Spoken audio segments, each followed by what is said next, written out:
defect-free structure. And for that, we have to study the physics and we have to study the computational fluid dynamics in order to know how the fluid is behaving or flowing inside the well bit. And after that, the solidification part comes. There we have to study the welding metallurgy of the joint. And after solidification, what will happen? The solid state transformation. We have to go to the phase transformation. We have to study the phase transformations. And after phase transformation will occur when the metal cools. We have to study in order to know whether the particular joint will able to meet the certain criteria or not. Hello?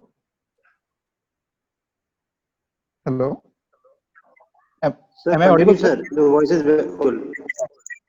Okay. So Yes, sir, after that, audible, sir. Continue. Okay, sir. Okay. So after that, we have to go for to determine the mechanical properties. We have to study the different defects. If there is any distortion is there, we have to study the residual stresses in order to get a defect-free structure. Okay. Now we will see what is the. I think already you know what is the gas tungsten R welding process, right? It is simply we use a non-fungible electrotungsten, and we use the shielding gas, and the arc is produced between the tungsten electrode and the base metals. Okay. So now let's come to what is the advantage of GTAW. Actually, for critical component, as I have already shown in the previous pictures, okay, we have to get a very good quality welded joint that can meet the certain mechanical properties. Okay, so gas tungsten R welding, generally in the gas tungsten R welding, we get a very good defect-free welded joints. Okay, and this TIG welding is suitable for joining non-ferrous metal like aluminum alloys, magnesium alloys, and steels. Okay, and also this gas tungsten R welding is somewhat more economical as compared to the laser beam welding, electron beam welding, and friction stir welding. Now let's come to the disadvantage of gas tungsten R welding. As we know that the maximum depth of penetration reached in gas tungsten R welding is very limited. So it is only 3 mm. So generally, you already know that we can generally for the welding of thin sheet, we generally use the gas tungsten R welding, right? So if you want to weld a thicker metals, then we have to go for number of passes in order to fill the groove.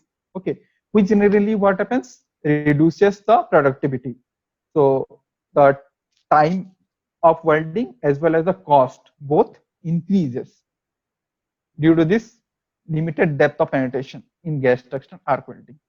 Now let's come to what is activated flux gas tungsten arc welding. Okay, this activated flux gas tungsten arc welding, it was developed by the Pattern Welding Institute in Ukraine, and they increase the depth of penetration of gas tungsten TIG welding up to 300%. Okay, so this activated flux gas tungsten R welding is a very simple process. Only what we have to do is that we have to, before welding the metals, we have to apply a thin coating of different metal oxide.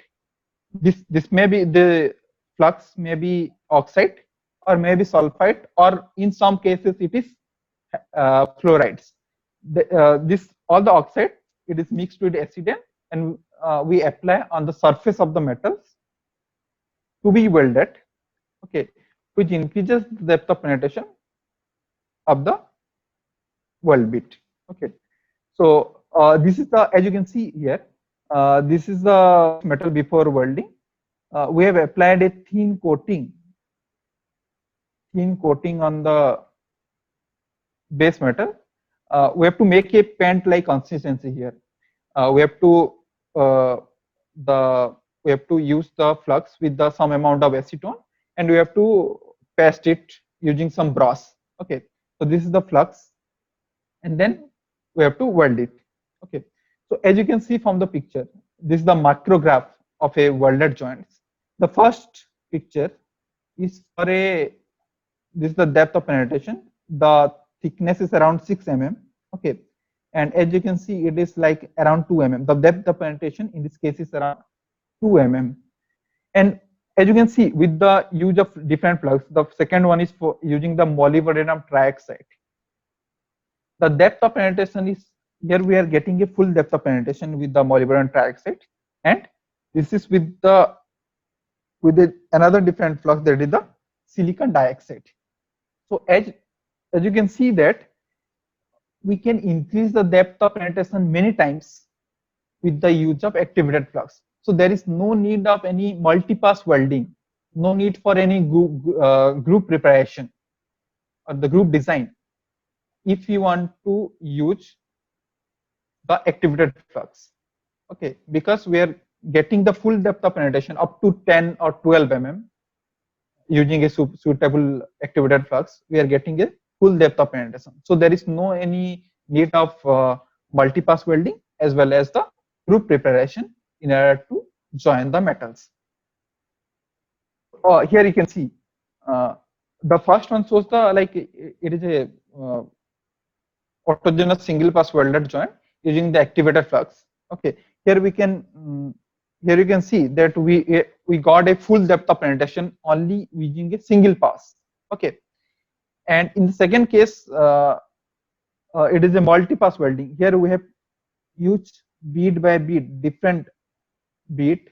Okay, in order to join the metal. So in this case, as we have to do number of times, welding number of times, so the productivity will reduce. Okay. So next we'll see what is the mechanism of increased depth of penetration in activated flux gas tungsten arc welding. Okay, so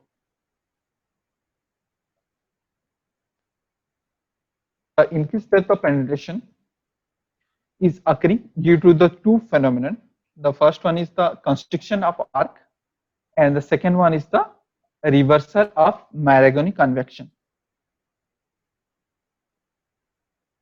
Here you can see this is the constriction of arc. Here what is happening? If you don't use the activated flux, then the arc will be spread to a higher area. This dotted line shows the spread of arc on a higher surface area. Okay. But due to the application of the activated flux, the arc is somewhat more concentrated. Arc is somewhat more concentrated, I can see. This is because what happens when we apply activated flux, the activated flux has somewhat higher electrical resistance. So as we know that the current will pass towards the low electrical resistance, but at the center, the temperature is somewhat higher than the outer side.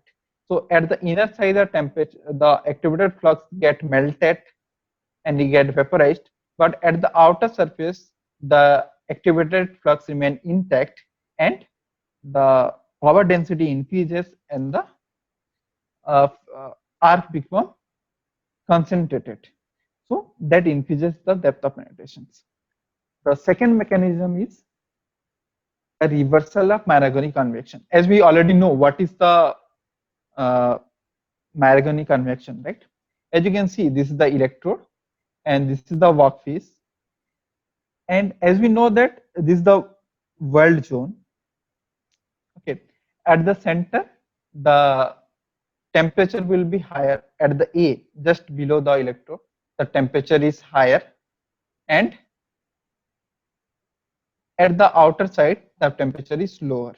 Okay, so as we know that in the conventional welding, as the temperature increases,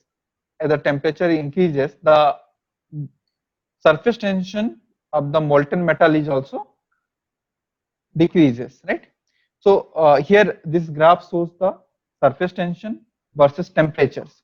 So here you can see the surface tension is increasing with the increase in temperature. So this d sigma by dt is negative.